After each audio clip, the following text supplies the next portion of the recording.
ಎಲ್ಲ ಮಕ್ಕಳ ಜೀವನಗೆ ಆದರ್ಶವಾಗಿ ಒಂದು ಚಿಕ್ಕದಾಗಿರುವಂತಹ ಶಿಕ್ಷಣ ಸಂಸ್ಥೆಯಾಗಿದ್ರು ಕೂಡ ಅಲ್ಲಿ ಕಲಿಸಿರುವಂತಹ ಶಿಕ್ಷಕರ ಮನಸ್ಸು ಬಹಳ ದೊಡ್ಡದು ಅಂತಕ್ಕಂಥ ಭಾವದಿಂದ ಎಲ್ಲ ಕಾರ್ಯಕ್ರಮವನ್ನ ಸೌಹಾರ್ದಯುತ ಕಾರ್ಯಕ್ರಮಕ್ಕೆ ಅಣಿಯಾಗಿರುವಂತಹ ನಮ್ಮ ಬಸವರಾಜ್ ನಮ್ಮ ಗೌಡೇಶ್ ಬಿರಾದರ್ ಸರ್ ಅವರೇ ಹಾಗೂ ಈ ಒಂದು ಶಿಕ್ಷಣ ಸಂಸ್ಥೆಯಲ್ಲಿ ಪಾಠವನ್ನ ಬೋಧನೆ ಮಾಡುತ್ತಿರುವಂತಹ ಎಲ್ಲ ಶಿಕ್ಷಕಿಯ ವೃಂದದವರೇ ಹಾಗೂ ಈ ಒಂದು ಕಾರ್ಯಕ್ರಮದಲ್ಲಿ B.Ed ಒಂದು ತರಬೇತಿಯನ್ನ ಪಡ್ಕೊಳ್ಳಕ್ಕೆ ಆಗಮಿಸಿರುವಂತ ಎಲ್ಲ B.Ed ಎಲ್ಲ ವಿದ್ಯಾರ್ಥಿನಿಯರೇ ಹಾಗೂ ಈ ಒಂದು ಸಂಸ್ಥೆಯಲ್ಲಿ ಕಲಿಯುವಂತ ಎಲ್ಲ ವಿದ್ಯಾರ್ಥಿನಿಯರೇ ಪರಮಾತ್ಮನ ಚಿಜ್ಯೋತಿಗೆ ಶರಣಾರ್ಥಿಗಳು. ನಿಜವಾಗ್ಲೂ ಇದು ಬಯಸದ ಬಂದ ಭಾಗ್ಯ ಏನು ಅಂತ ನನಗೆ ಅನಿಸ್ತದೆ. ಯೋಗ ಇಲ್ಲಿ ಓಂಕಾರ ಬೇರೂರಿನ ಪರಮ ಪೂಜ್ಯರ ಒಂದು ದಿವ್ಯ ಸಾನ್ನಿಧ್ಯ ಇರಬೇಕಾಗಿತ್ತು. ಅವರು ಅನಿವಾರ್ಯದಿಂದ ಲಿಂಗಸೂರ್ಕ್ ಹೋಗಿದ್ರಿಂದ ಅವರ ಒಂದು ಅನುಪಸ್ಥಿತಿಯಲ್ಲಿ ನಾನು ಬರಬೇಕಾಯ್ತು. ಇದು ಯಾಕಂತ ಕೇಳಿದ್ರೆ ನಾವು ಬಸವ ಕಲ್ಯಾಣದಲ್ಲಿ ಸೌಹಾರ್ದಯುತ ಕೂಟಗಳನ್ನ ಅನೇಕ ಮಾಡ್ತೇವೆ. ಅಲ್ಲೆಲ್ಲ ನಮ್ಮ ಮೌಲ್ಯಗಳು ಬರ್ತಾರೆ, ಫಾದರ್ ಸರ್ ಬರ್ತಾರೆ, ವಿಶೇಷವಾಗಿ ನಾವು ಕೂಡ ಇರ್ತೀವಿ. ಪ್ರತಿಯೊಂದು ಕಾರ್ಯಕ್ರಮದಲ್ಲಿ ನಮಗೆ ಬಿಟ್ಟು ಬಸವ ಕಲ್ಯಾಣದಲ್ಲಿ ಏನೂ ಮಾಡಂಗೇ ಇಲ್ಲ. ಆದ್ರೆ ಅಂತದ್ದೇ ಮತ್ತೊಂದು ಕಡೆ ನಾನು ಎಲ್ಲಿ ಕಾಣ್ತೀನಿ ಅಂತ ಕೇಳಿದ್ರೆ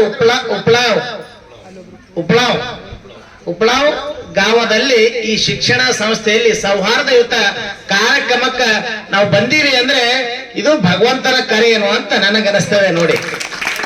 ಯಾಕಂದ್ರೆ ನಮ್ಮ ಬಿರಾದರ್ ಸರಿಗೆ ನಮಗೇನು ಪರಿಚಯ ಇಲ್ಲ, ಆದ್ರೆ ಒಂದು ಕಾಲದ ಕರೆ ಅಂತ ನಮಗನಿಸ್ತದೆ.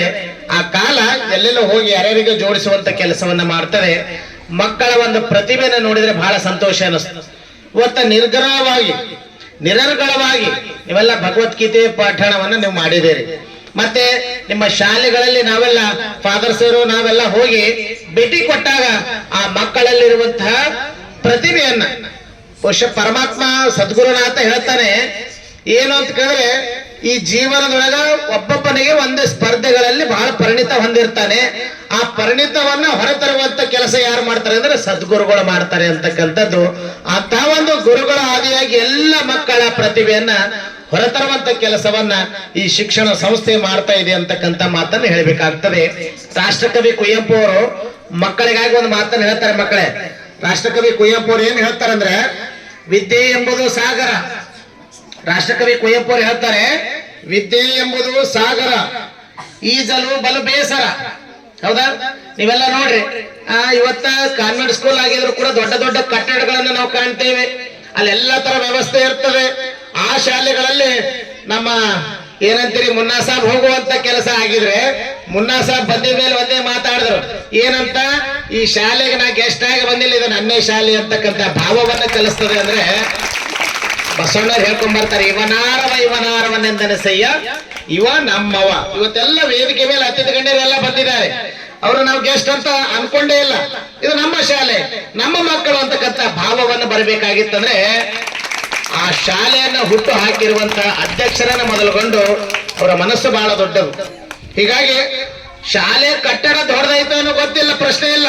ಶಾಲೆಯಲ್ಲಿ ಕಲಿಸುವಂತಹ ಗುರುಗಳ ಮನಸ್ಸು ಬಹಳ ದೊಡ್ಡದಿದೆ ಅಂತಕ್ಕಂಥ ಮಾತನ್ನ ಹೇಳ್ಬೇಕಾಗ್ತದೆ. ಹಾಗಾಗಿ ನೀವೆಲ್ಲ ನೋಡ್ರಿ, ಇವತ್ತಿನ ಏರಿಯಾ ಹೆಂಗಂದ್ರೆ ನಾವೆಲ್ಲ ಗುಲ್ಬರ್ಗಕ್ಕೆ ಹೋಗುವಂತ ಸಂದರ್ಭದಲ್ಲಿ ಇವೆಲ್ಲ ಫ್ಯಾಕ್ಟರಿ ಏರಿಯಾ, ಹೌದಲ್ಲ ಇಂಡಸ್ಟ್ರಿಯಲ್ ಏರಿಯಾ ಅಂತ ನಾವು ಅನ್ಕೊಂಡಿದ್ವಿ.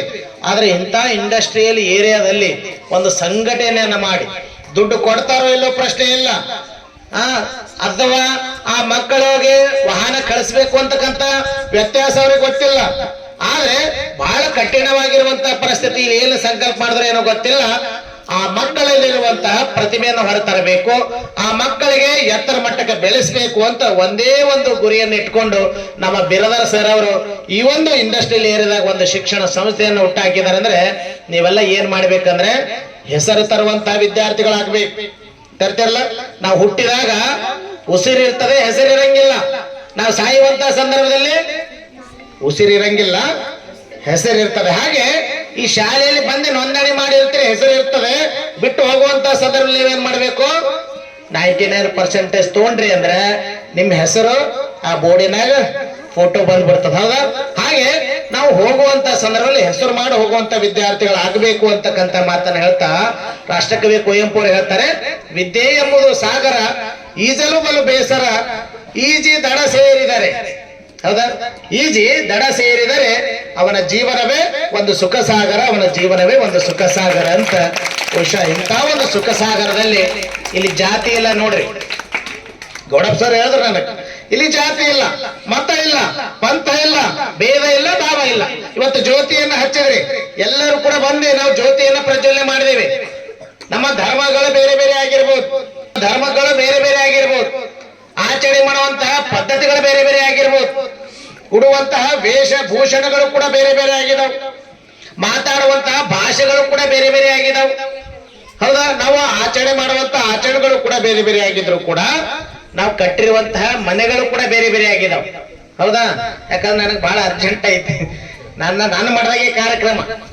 ಹೀಗಾಗಿ ಆ ಕಾರ್ಯಕ್ರಮ ಬಿಟ್ಟು ನಾನು ಇಲ್ಲಿ ಯಾಕೆ ಬಂದಿದ್ದೀನಿ ಅಂದ್ರೆ, ಬಹುಶಃ ಈ ಕಾರ್ಯಕ್ರಮ ತಪ್ಪಿಸ್ಕೊಂಡಿದ್ರೆ ಬಹುಶಃ ನನಗೆ ಬಹಳ ಮನಸ್ಸಿಗೆ ನೋವಾಯ್ತಿದ್ದೇನೋ ಅಂತಕ್ಕಂಥ ಭಾವ ಆಗ್ತವೆ. ಹೀಗಾಗಿ ಅಲ್ಲಿ ಜಾತಿಗಳು, ಧರ್ಮಗಳು, ಆಚರಣೆಗಳು, ಪದ್ಧತಿ